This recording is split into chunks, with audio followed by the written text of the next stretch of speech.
Parce que ababi mobali aza na autorité le kwa nzoto na yete apesa mwasi na ye o esengeli na ye. C'est-à-dire sans tabou, mobali esengeli apesa ka mwasi na ye nzoto, eza droit na ye.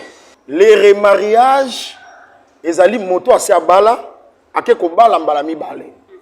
C'est-à-dire pona ko suki sango za ke remariage ezali autorisé seulement na cas où le partenaire mora koufi.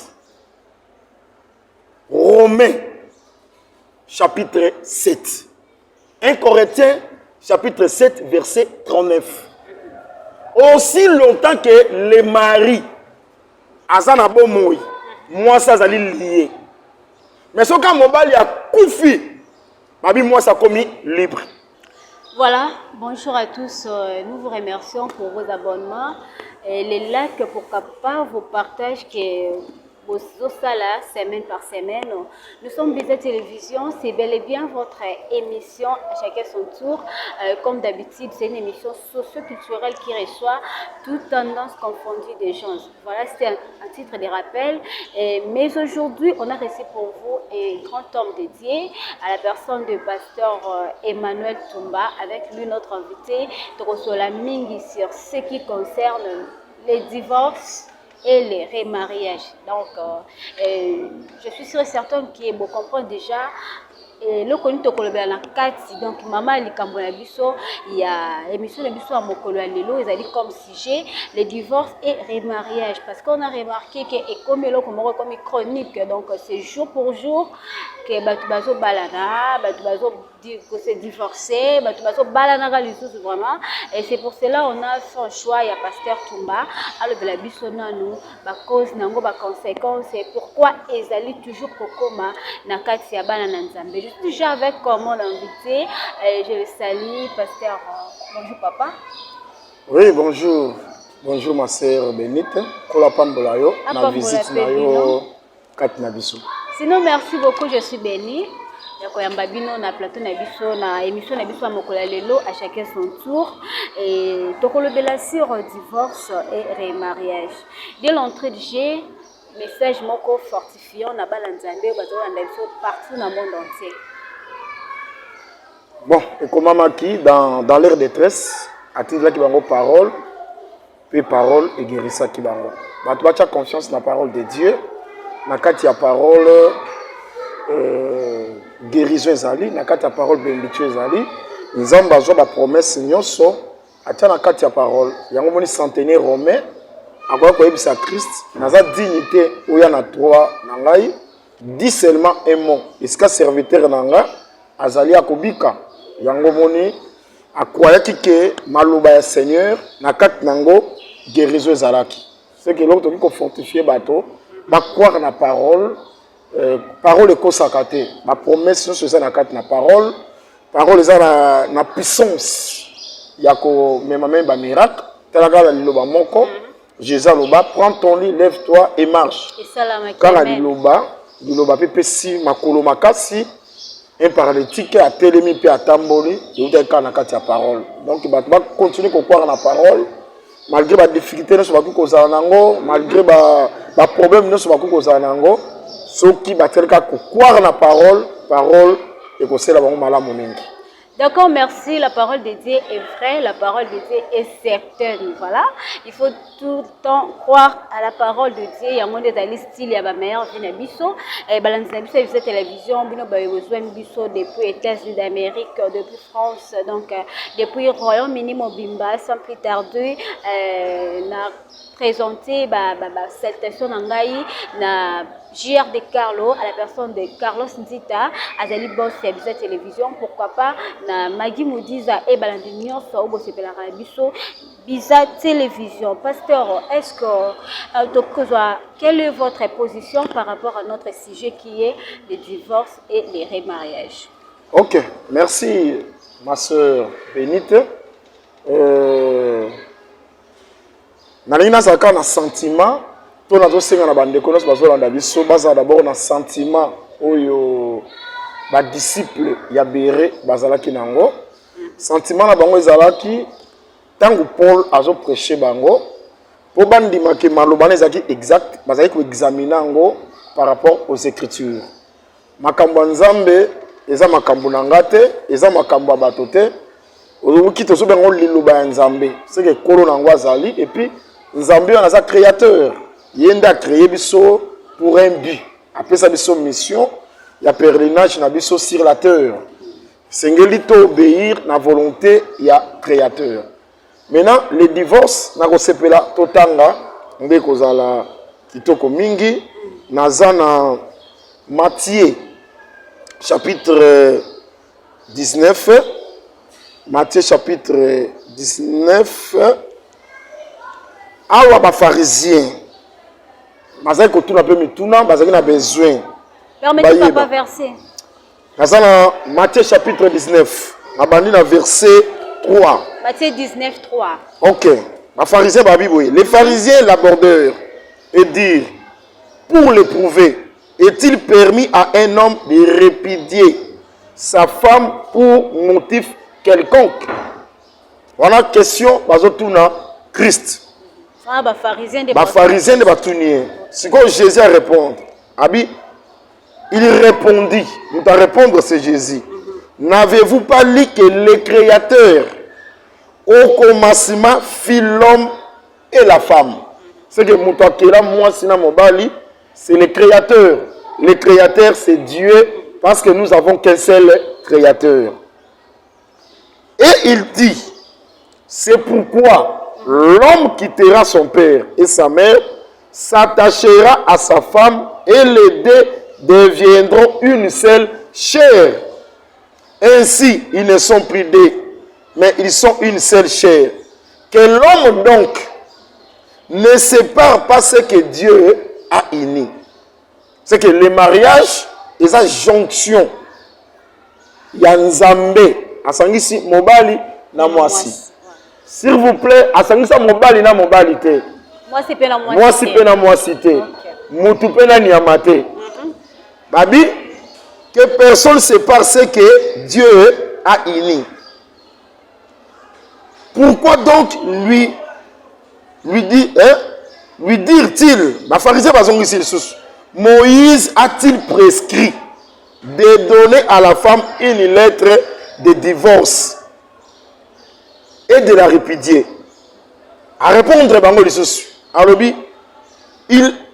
il a répondu, c'est à cause de la dureté de votre cœur que Moïse vous a permis de répudier vos femmes.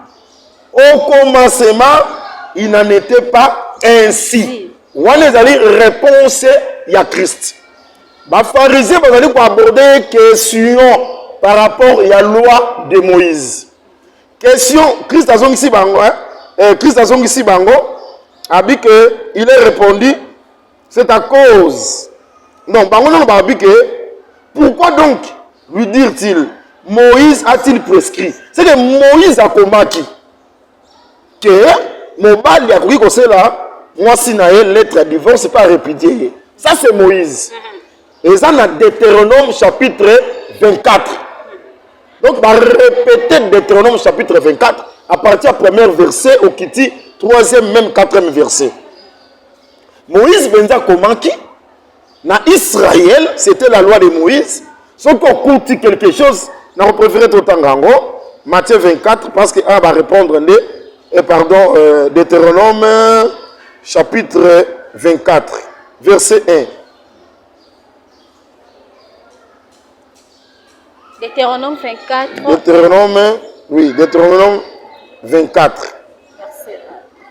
Lorsqu'un homme aura pris et épousé une femme qui viendra à ne pas trouver grâce à ses yeux, parce qu'elle a découvert en elle quelque chose de honteux, il écrira pour elle une lettre de divorce. Et après la lui avoir remise en main, et la renverra à sa maison. C'est que les pharisiens vont aborder Christ par rapport à l'écriture au Deutéronome chapitre 24, à partir du premier verset qui n'ont pas deuxième. Ce que Christ a répondu, avec ce qui Moïse a commis la dibino, Et ça dit pour la directe, il y a mitema na bino. Mais au commencement, et ça là qui boité. C'est que Jésus-Christ a zongisi ba pharisien na mariage ya commencement. Et dit il y a un mariage du commencement, il y a aussi un mariage mosaïque. Dans le mariage mosaïque, c'est normal à cause de l'incrédulité, à cause de la directe ya mitema ya bana Israël. Dans cela qui bangola Jésus m'a répondre. Dans cela bango loi que si on coûte quelque chose dompté na kati ya moi si tu peux divorcer. On peut divorcer. Ce que tu as une question n'est pas Jésus. Jésus a appuyé qui mariage à Moïse. Jésus a longoli bango na mariage mosaïque. A zongisi bango na mariage ya commencement. C'est que mariage du commencement, on peut répudier moi si na yote. Pour supporter malgré ma mamie. Malgré qu'on a quelque chose de dompté. Malgré qu'on a aversion na kati ya moi si wana. Yo, on peut garder. On a mariage à commencement. Maintenant, est-ce qu'on va te faire ça la choix? Bateau va divorcer les lots. Va divorcer à l'élo, il faut pas ça la choix. Bazali qu'on prenait pour le mariage mosaïque, ton mariage chrétien. Mariage chrétien, et zali mariage modèle nango Jésus, le mariage du commencement. C'est que ah ma soeur, hein? Yango moni nzamba za na bato moko azwa après ça bango don baye ba comprendre le mystère où ezali caché na ba écrit Bible et puis ça met le motono sauter interpréter ngo s'il vous plaît et ça na bato nzamba sali bango don c'est que tu comprendre dans un mariage mosaïque tu s'appelle un mariage ya commencement mariage salamaki avant le péché et sali. Dans le mariage mosaïque. Dans le mariage mosaïque, comment divorce ezali. Mais mariage chrétien, où Christ a un modèle comme mariage du commencement, a renvoyé biso comment divorce ezate. Dans le que Jésus-Christ a son biso au commencement. Tala siko makambo Jean zoa koloba. Le commencement c'est quoi? Jean chapitre 1. Verset 1. Jean le Makomi. Pasteur, donc c'est la parole de Dieu. Donc, vous êtes censé reprêter ma qui sami sœur bénite et qui sami ozwa makanisi na yo okoti na liloba nzambe.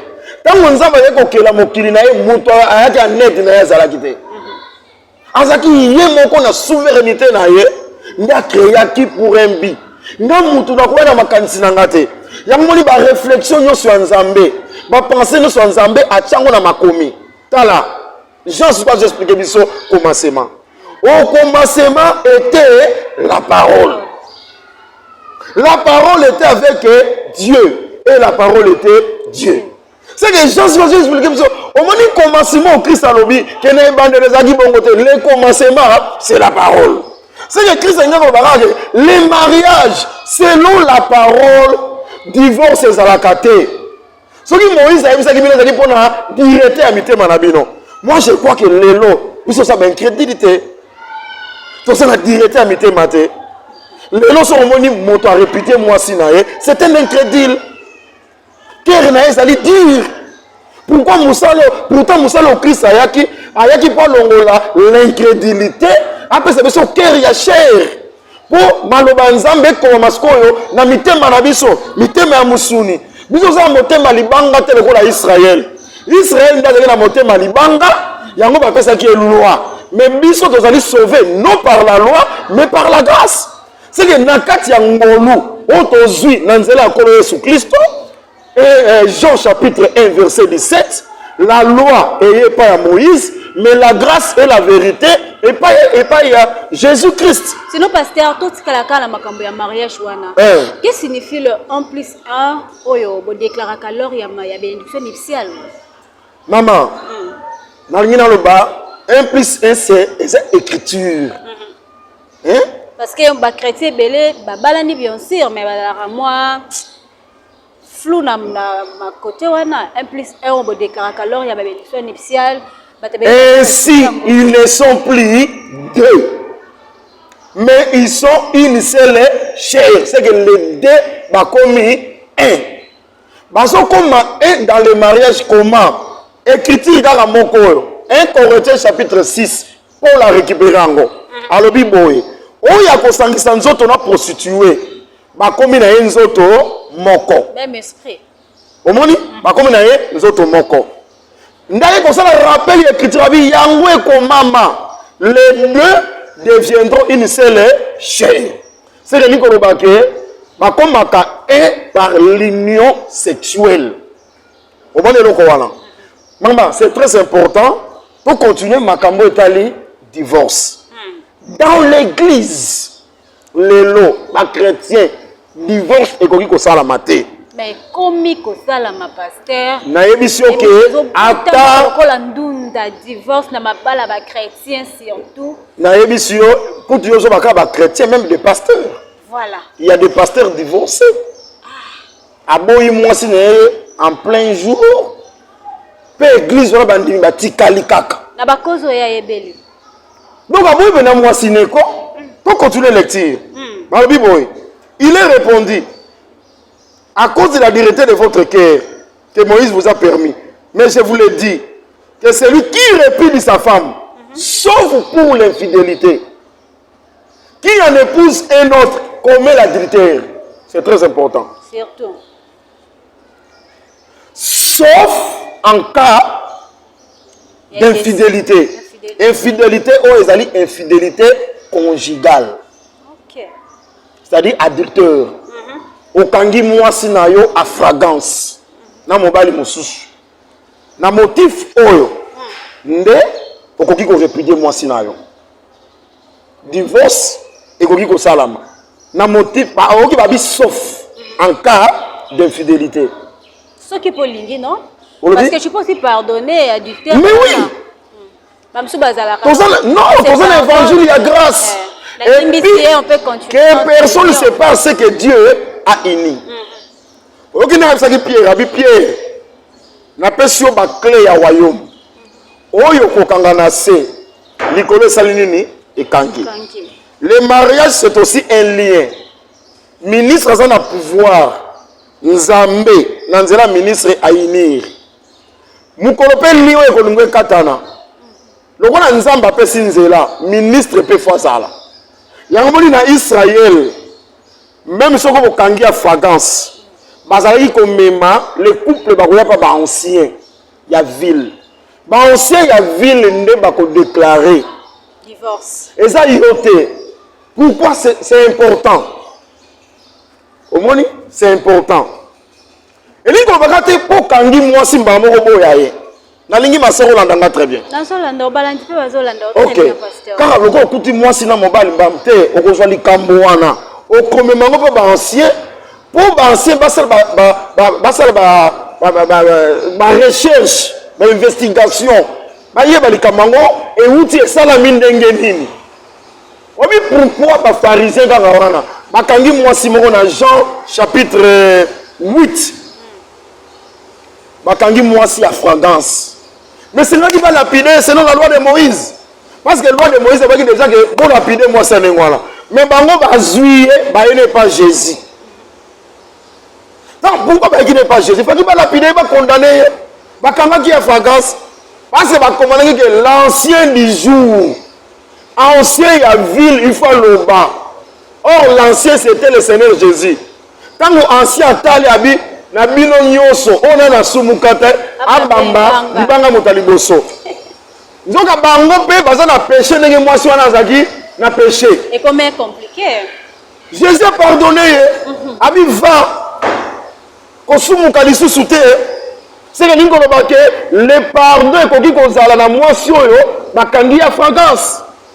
C'est quoi pasteur si j'ai bien compris? Bansia wana obande komela likambo tango kangi ndeko mwasi na yo a fragment délit et biso n'importe na biso bako zalenti banani famille l'état je sais pas moi bino ba pasteur. Les anciens ce sont les ministres de la parole. Dans les pasteurs. Pasteurs, prophètes, évangélistes, docteurs, apôtres. Tout ministre c'est un ancien. Pierre a lobby moi ancien comme eux. C'est que Pierre Azaki un ancien. Or, Pierre, c'est un apôtre. Pierre, c'est un pasteur. Et bon, on a un couple, on a un bongo, alors qu'il y a un ancien comme Bino pasteur, tu directement annoncé dans la famille, annoncé dans la famille, moi si, moi la Bino, buena boye, et créer ma rame. On a baza papaye, baza papaye, bazo bangali lo banzambe te. Tozo ba makambo, tozo ba na bato ba yebi lo banzambe. Bato ba yebi ke lo banzambe, eza likolo na bango. Tala, na peso verset moko po bato bazo sala blague. Na kati ya makambo. Naza na 1 Corinthiens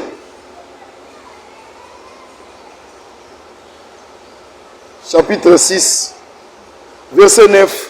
Ne savez-vous pas que les injustes n'hériteront point le royaume de Dieu? Ne vous y trompez pas, ni les impudiques, ni les idolâtres, ni les adultères, ni les inféminés, ni les infâmes, ni les voleurs, ni les cupides, ni les ivrognes, ni les outragés, ni les ravisseurs n'hériteront le royaume de Dieu. C'est que les impudiques et les adultères vont hériter le royaume de Dieu. Nani yango adultère, adultère ezali moto nyonso. Oyo aboyi mwasi na ye, aki azwi mwasi mosusu, c'est un adultère. Ah ouais, comment kaya basi? Est-ce que ta frère est bâti à mal sous caté, donc péché comme impardonnable, je peux dire. Et comment moi si, ceux qui moi qui a triché dans le mariage, ils à commettre adultère. Mais chez un homme, Azani Mobali. Ah ouais, faut pas toi encourager. Pharaon avait si c'est comment les femmes voilà.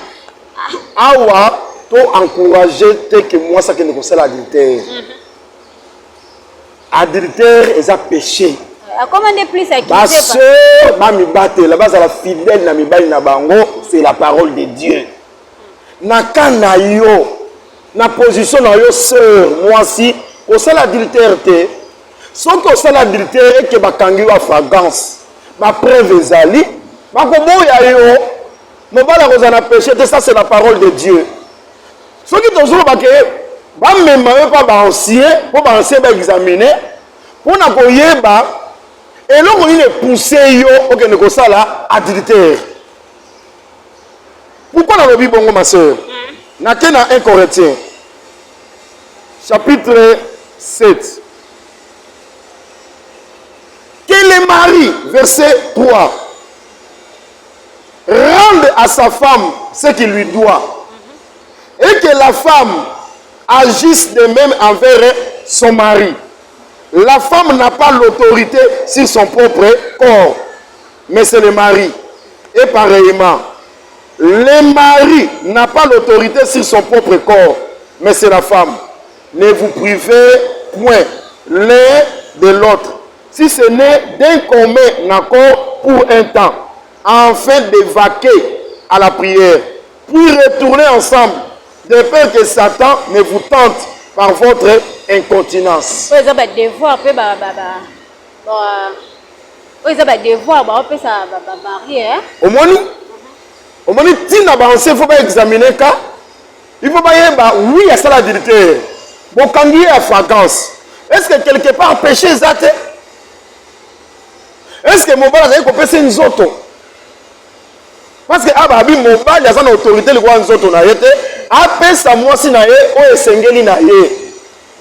C'est-à-dire sans tabou, mon bal esengeli après ça, moi, si na ye Nzoto, il a droit na ye. Est-ce que moi, si wana, azwaka Nzoto, mon bal na ye, et ça vice versa. C'est que ceux qui sont pasteur, mon frère m'a accusé moi, si n'est pasteur, n'a qu'un sert à fragrance. Et c'est lui parce que Christ a lobby, sauf en cas d'adultère. Ngaï, cheveux blancs, moto dans la sagesse. Il faut avoir la la sucre, sœur, pourquoi c'est l'adultère? Il faut la tourner. Est-ce que. Ah! Est-ce que dans la lit conjugale, on peut ça comme autres? Ote, frère, tu sais, 3 ans, on peut ça comme autres. Mais on a comprendre que l'adultère, Satan est à tenter sœur. C'est là qu'on se contenir. On supporter. C'est que nous doit causer. Sœur n'a pas quoi l'adultère. C'est le frère. C'est le frère. On divorce à boye, donc on dit mangote. Que Dieu soit loué, vous allez parmi les pasteurs, au PC réflexion, et puis trouver une solution. Mais il y a ma collègue Nabino Moussoussou, à se retrouver dans le cas où il y a un message que frère, tala, pasteur, voilà, na kutu moi si nangai, boye. Directement, à coluka ba cause à coluka que non, il faut se séparer parce que la sœur a commis un péché. Mais bien au monde, vous pouvez faire piste de solution. Bon, qui veut ma cause, oui, mais sœur n'a péché. Mais alors pour ma pasteur, oui, ça la rendre d'investigation, après il pousser à ça la divorce. Conseil est quoi ça? Ma bonne la mitema, du loganzambe ça prend un bango. Repentance ça prend un bango. Ma bonne la mitema. Mais boza accusé, ma pasteur, beaucoup peut parmi bateau, gens causa il y a un divorce. Pasteur, comment on la frère, moi aussi. Pasteur, comment on peut s'appuyer pas la mabala ya bateau et entre les deux, moi quoi supporter te va se séparer. Bon, bateau va ça la biloko voilà, maman. Nalobi hein. Soki mukomo si ba pesa yo faux billet à dollar. OK pas cambiste, cambiste ya biso mbongo memelinga eza mbongo mabe. Ozui yango. Sikoyo etikala na motuno te ke ba dollar nyonso etikala eza ya mabe. Par là, j'ai compris que parmi les pasteurs, les faux pasteurs, les vrais, exception les alliés. Parce que na côté ba pasteur parce que mon appelle ba médecin. On a eu médecine ta bomi mutu. Basali. On a yebi pas bomi mutu. On a yebi pe abomi mutu. Abenga werere. Erreur peut sali. Mais ça maintenant à misusu, ayebi no médecine te malata ka blouson ba médecin. Azo pe ça ba tout ba traitement, je me mets ba cancer. Ba misusu, moi ça va te robota na une voix basse, il y a où ici dans le coso mbongo, akebo tsena césarienne, basali belé. Mais ba tu vas toujours la confiance que ba vrai médecin basali. Vous savez non? Et ça ba université ba professeur. On va se faire des points. Il faut connaître moi si y a battu.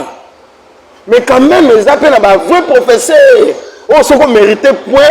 À repérer ce point là. Mais pourquoi dans le domaine? Il y a évangile. Il y a mambo spirituel. Ce qui va faux basali, il faut qu'on compte sa bâtiment sur la sac. Non.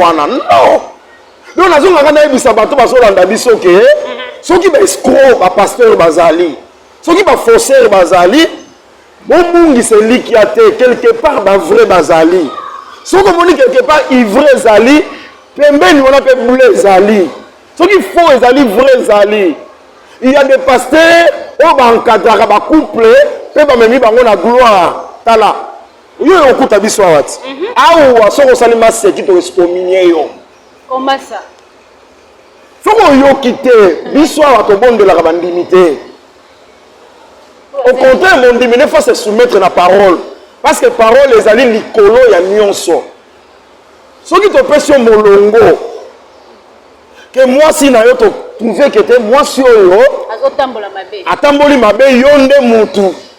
Aux alliés, cause ya kotambola mabe, ne te repère ça bien au conseil, pour vous expliquer mon corps. Ce qui est bisoté, tu remets dans le sambo. Tous les bateaux libosoté. Jésus-Christ a dit que pour hériter le royaume, il faut manger ma chair et boire du sang. Babi cette parole est dire, n'a pas aussi pourtant on va kima. Koko benga na ngo benga na ba façon ni. Ko ya ka. Donc on la spirituellement tonde. Boye, tala. Pour la lobby na zala kata makomi. Pour la lobby que bato wana na zala 1 Corinthiens chapitre 5. Et là, c'est pour la pasteur dont on qui est. Il faut rappeler. 1 Corinthiens chapitre 5. Pour la lobby boye.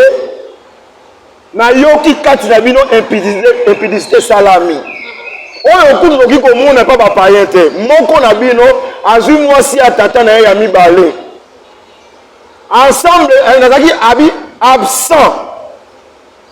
Na nzoto menaza ensemble na bino en esprit. Bato ndenge wana baza livré na Satan. C'est que bato ba commettre impudicité en conclusion ba péché qui va se livrer à Satan. Na kati ya Bible to moni bato ko ba filiette. bato loko baimene po kaka bateyaki ke résurrection de mort ese esalama Paul azwaki bato ndenge wana atiaki bango pembeni nzambe ye moko ntango Adam na Eve bapeshe abengana bango na jardin Satan azokoambrouye bato lelo azoboma bato azaka na ciel te Lucifer azaka na ciel nzambe abengana ye aprécipita ye na mabele Paul mpe abengana bato na église soki bato bakomi baza baptisé d'esprit moto aza na maturité soki moto wana apéché azolukoka su koyoka mibeko te akokominye su na biso te donc omoni lelo defo ezali bapasteur cupidité leki bazolula mbongo ya bandimi yango moni pasteur azoza su na pouvoir likolo ya mondimi te bandimi nde bakomi kodirige bango na bambongo soki mondimi asali sentiment mwasi azokotanga lisusu te ati akopere na pasteur basali complot bachasse sere ya bato awa te awa te awa tokoexamine awa tokoexamine soki eza ke sere akometaki adultère mpo na yo frère yo nde moto okozaki ozali kopimele nzoto azali kokonsome mariage te tokopesa bino toli tokoexorte bino bokozala ensemble okopardonne ye mais soki toyei komona ke frère azali kopesa sœur nyonso apesaki nzoto azwaki soin na ye mais sœur asala adultère na ndenge na ye tokopesa nano mpe frère conseil bon eza erreur Jésus Christ biso ozalaki bapêcheur Jésus mpe apardonnaki biso pardonner so frère atali abi te na okoka te frère asaleli Matthieu chapitre 19 sauf en cas de fidélité biso oza na pouvoir ya kotelema ya kosopose na frère te mwasi wana akokende frère akotikala akozwa mwasi mosusu toza lisusu na cas mosusu oyo ezali autorisé na kati ya Bible 1 Corinthiens toujours chapitre 7 ezali cas ya non croyant na croyant c'est-à-dire eza na bacouple mosusu basambelaka soit mobali asambelaka te mais mwasi nde asambelaka ou soit mobali nde azosambela mais mwasi nde azosambela te na cas wana mpe divorce ezondimama oui et pourquoi pas comme ma frère kaka kosambela la place mama totanga ngo eza makanisi na biso te OK c'était juste une question po toyeba po ekamwisi ngai moto asambelaka te fa komema ye kaka na nzela losambo totanga lona makomi balanzi na biso ya Visa Télévision eza makomi nini pasteur 1 Corinthiens chapitre 7 nazwi verset na banata na verset 11 1 Corinthiens 7 11 non na bandi na verset 12 pour donner la rapide aux autres ce n'est pas le Seigneur c'est moi qui dit si un frère a une femme non croyante qu'elle consente à habiter avec lui qu'elle ne la répudie point. Si une femme a un mari non croyant, qu'il consente à habiter avec elle, qu'elle ne répudie point son mari.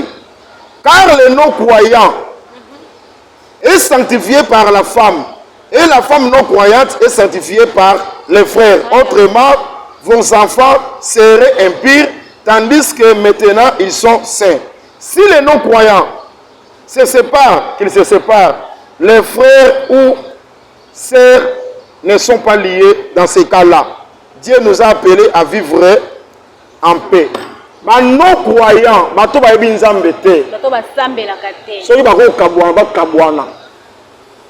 Bango makambo yo etali bango te makambo parole. Do ba païen. Soki bako kabwana bango ba kabwana, wana etali na nzambe te. Ba na nzambe te. Mais soki so eza na couple, ba na nzambe nde bakeba. Bazonga wana nzela. Sikoyo couple moko ekozala mobala asambelaka te. Mais moi ça sambelaka. Si comme on va dire que Jésus azalé pas moi si, azotia mal à l'aise. Non croyant, l'entend très bien. Ceux qui non croyant à consentir, ezate yom to sambela ndem to koboya. Ezalinde oya sambela kate. Ce qui a consentir que Bokabouana. Bokabouani pour la péché zate. Donc, on a la communion mon côté entre les deux. On va bien la communion et puis c'est pas Danda. Et ça boy. Couple moko boye. Moi ça semble là. Batamsu ba ko ça fait que bangono so ba semble là te. Mais moko la bango croire. Bana moko ba comme couple ya non croyant. Na croyant. Ozomona. Siko na kata ko sambela wana. Balobi te ke oya azo sambela ndako boya. Te.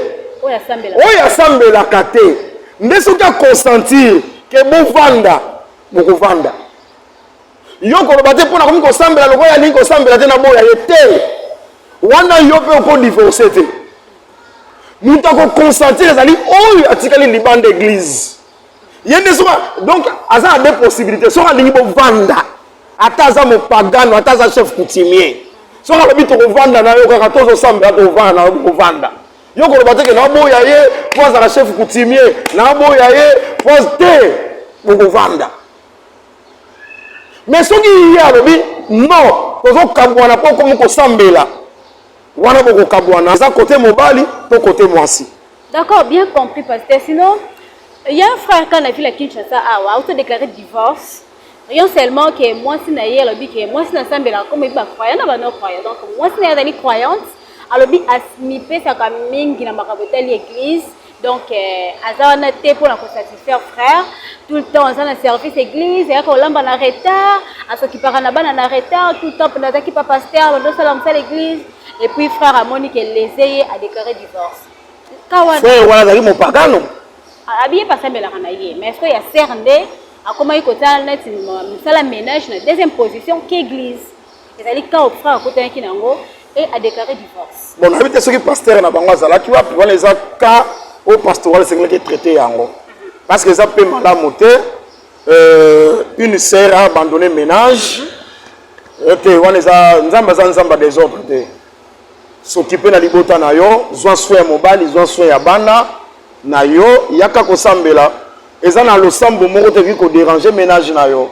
Ozomona, frère pas précipiter parce que eza motif à reboyer la moissité. Moi c'est une salle adultère au qui kobo ya été et là ko manka ki bango, eza ki conseil pastoral. Ok, merci pasteur. Je pense bien que dans ma camote le divorce tout le belango mingi. Et puis, le bandeko, quand il divorce, pasteur, est-ce que vous avez déjà eu le cas pour bénir la bénédiction nuptiale à la carte église et les qui n'ont bien après, bah, vous un divorce? Bah, ça fait un bino de vos carrière na bino. Et combien bino non te? Bah, bango anana ba kubande ni biso to pamboli bango ba koza libala. Ba ko senga divorce ba kubanda na ondene. Et na makamoto au retard wadi. Mais bah ça bien enseigné. Pas pasteur Emma Tumba. Bah ça bien enseigné. Bah jouer enseignement. D'abord bah croire non na Christ c'était pour le mariage. Bah croire na Christ pour la vie éternelle. Amen. Banda baza ba célibataire, ba yebi enseignement que na église na matière ya grâce. Moi si aboya ka mobilité parce que faut yeba que moi si pas ko boya mobilité. Oh wana to ko le kisango te hein. Parce que la moni o meminga bientôt na sœur bénite. Yo meminga bientôt. Oui ça pasteur to zonga la ngokasi. Hein 1 Corinthiens chapitre 7. Aucun n'a côté mibali moi et ça fait la basi on va sobo ya mibali. Pasteur est-ce qu'on est la injustice. Dans le cas qui est mission quelque part. Bande ko balanda kinga surtout na Europe. Basi ebele ba boy mibali. Là-bas c'est la femme qui fait la. Mais na komisi nzambe po basi ba yoka kinga. Bazongi. Mingi va se repentir. Verset au kak. Et le biboy.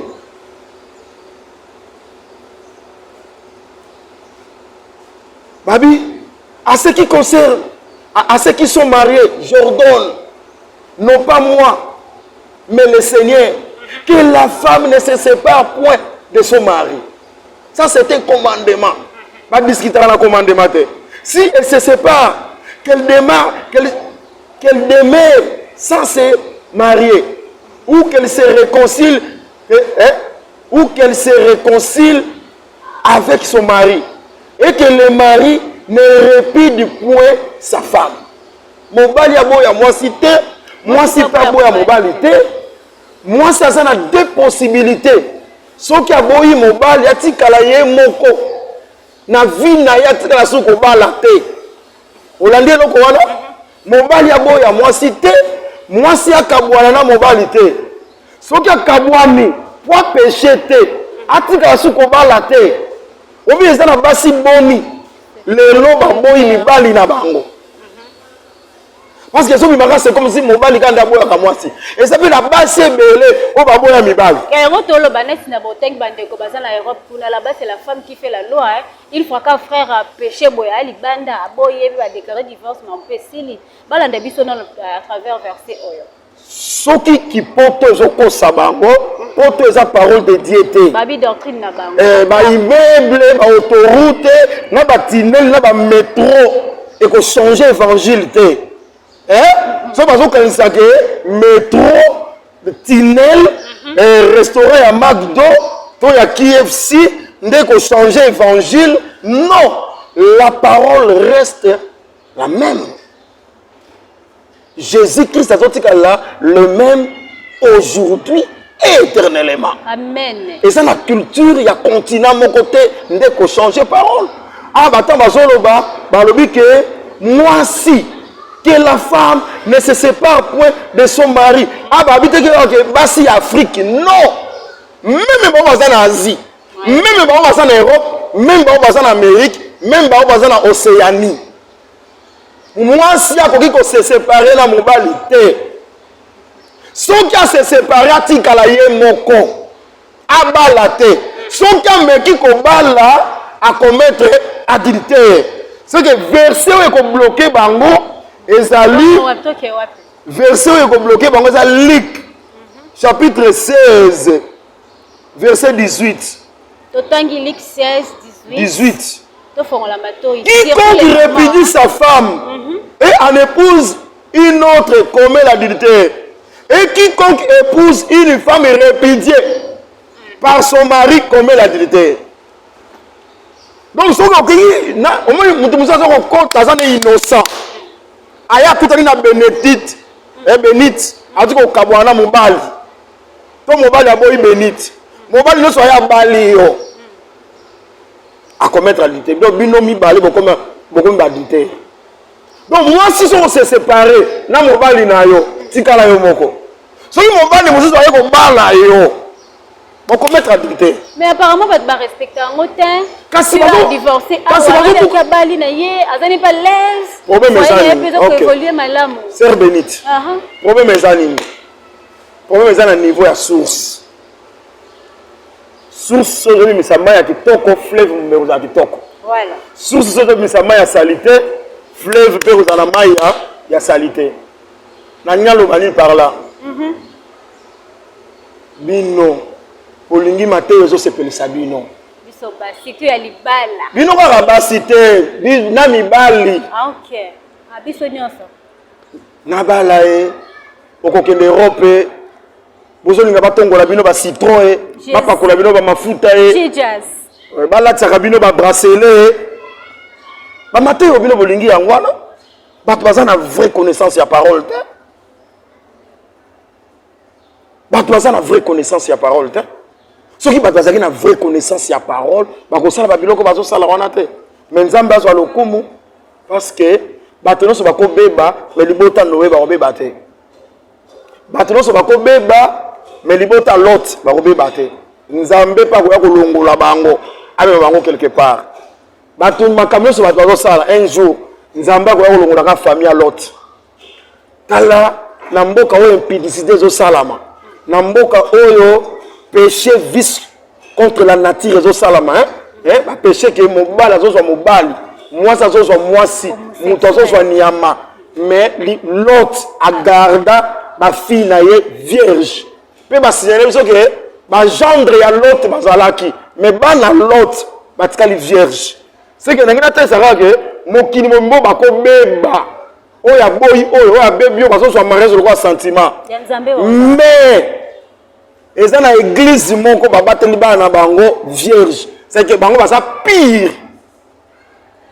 et si comme mabe zo sala mame et ça na bato moko bazo vivre pireté la parole bazali nzambe tanga koya kobimisa kaka bato wana pe akotumba mboka wa monde wana mobimbo bapeshaki. C'est que biso bana ya pasteur Emmanuel Tumba toza bien sécurisé spirituellement, je peux dire. Ah, soki yo pe okoti na kati okoza sécurisé. Amen. Soki yo po ndimi okota okoza sécurisé. Pasteur, j'ose croire que bande ko la biso balandi très bien sur ma divorce et mariage, donc ce que je mets c'est que bande toujours pour retourner la parole de Dieu. Une fois qu'on passe ce message exemple tout, to tengela ngo verset et le cette différence na mambo sous pour ne pas commenter belé. Sinon mot de la fin par rapport à bande ko balandi biso et puis à émission. Donc mot de la fin zali thème na biso zalaki le divorce et le remariage. Les remariages ezali moto asi abala ake kobala mbala mibale. C'est-à-dire pona kosuki sango zake remariage ezali autorisé seulement na cas au partenaire moko akufi. Romains chapitre 7. 1 Corinthiens chapitre 7 verset 39. Aussi longtemps que le mari azana bomoi, moi ça zali lié. Mais ce quand mobali a koufi, babi moi ça commis libre. Ah natangwana moi si azana droit ko ça la remariage. Abali na elisi. Ah to mobali a ko ko ça la remariage. Voilà.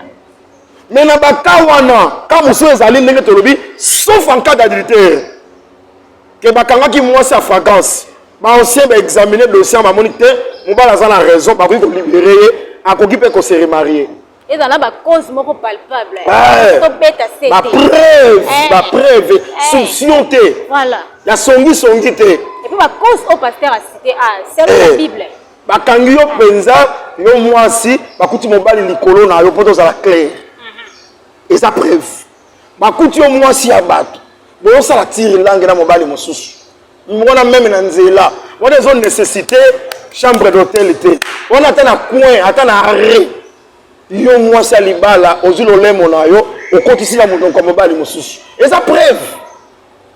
Ba ko kipe ko kuto na ba texto na téléphone. Ah, na yango lisusu. Oh. Benit. Papa. Par exemple, yo sa moi si na ngana. Nga je t'aime. Na te, ba je t'aime que c'est nité. Ba kuti penza bozo solo là. Ba intimité moko ezali est très profond. Yo moi ça libala. Ah. Et ça preuve. Et ça preuve d'adultère. Ouais, je pense bien prochainement ton fongola. Et ça preuve. Et ça preuve d'adultère. Moi ça libala. Ah. Bakuta na téléphone na yo ba texto mobali mususu. Mobali wana ni cousin mobali na yo. Ni collègue ya mobali na yo. C'est juste un ami. Toyo kaka balobi. Siko bo solo liti bozo beta ba solo et puis bakuti pe vidéo ya mutakala ya mobali wana na WhatsApp na yo. Surtout sextape. Mais ça pas preuve. Bozo mona. Babiloko wala soki no story monani frère akoki na lobite ke baboyo ka mbala moko te. Frère pe na ye moko akoki ko pardonner yo parce que Jésus-Christ peut a pardonner biso. Mais soki frère ba ta kokite amoni ke ba souvenir ale ba ko yela ye akozala penza na kimiate. En tout cas, moi porte mon ko melié divorce qui kozala consommer pe frère akozala libre à sala remariage. Na kawana to kondimango to soki mwasi ne akufi remariage qui ko salama. Mais ba kawana soki ezali te remariage salami remariage wana bozo ko commettre la bénédiction te. Bénédiction ça te. Et puis pasteur va bénir libala nengo c'est un faux pasteur. Malgré ba sala na bangwango voilà pasteur mot de la fin na balanzi na biso ya biso télévision surtout na bana ya église awa. C'est quoi les noms? Zambia apambola bino ba surtout ba abonné nyonso ya biza télévision. Zambia apambola bino bo continuer ko s'abonner très massivement. Nzamba kozanga te ko pambola. Mais zaka moyen ya soutenir chaîne Tombouama et Kende Liboso. Amen.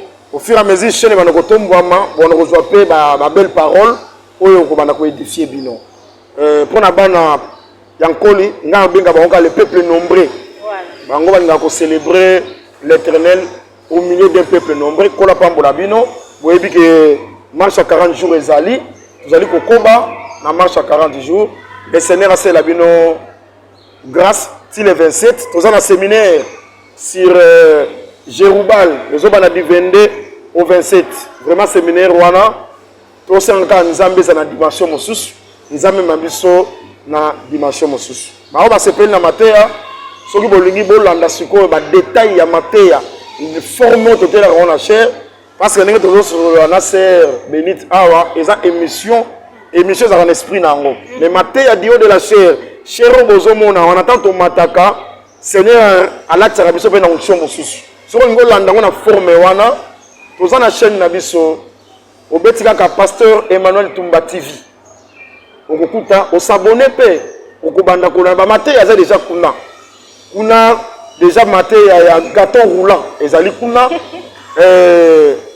la dîme de 3e année eza déjà kuna bokolanda na bino yango pasteur Emmanuel Tumba TV pasteur okokata ngo akokya past Emmanuel Tumba TV s'abonner na ona chaîne wana kolanda na yo mateya soko okoki te numéro na biso ya WhatsApp ekotya mawana comme ça au bengi biso tokotindela lien okokota na ona kati ya chaîne na biso vraiment une fois de plus ma sœur bénite nzambe apambola yo apambola ndeko na biso cameraman oyo aza na sima kuna CKL pardon CKL c'est son nom ah CKL nzambe apambola ye nazo sentir ndenge azosala mosala na ye vraiment nzambe azala elongo na bino nyonso.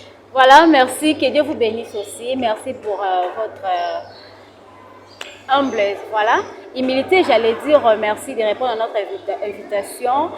Sinon, je crois que on a toujours collègue pour que tout ça émission. C'était notre invité, pasteur Emmanuel Tumba. Avec lui, on a plus parlé sur les divorces et les remariages.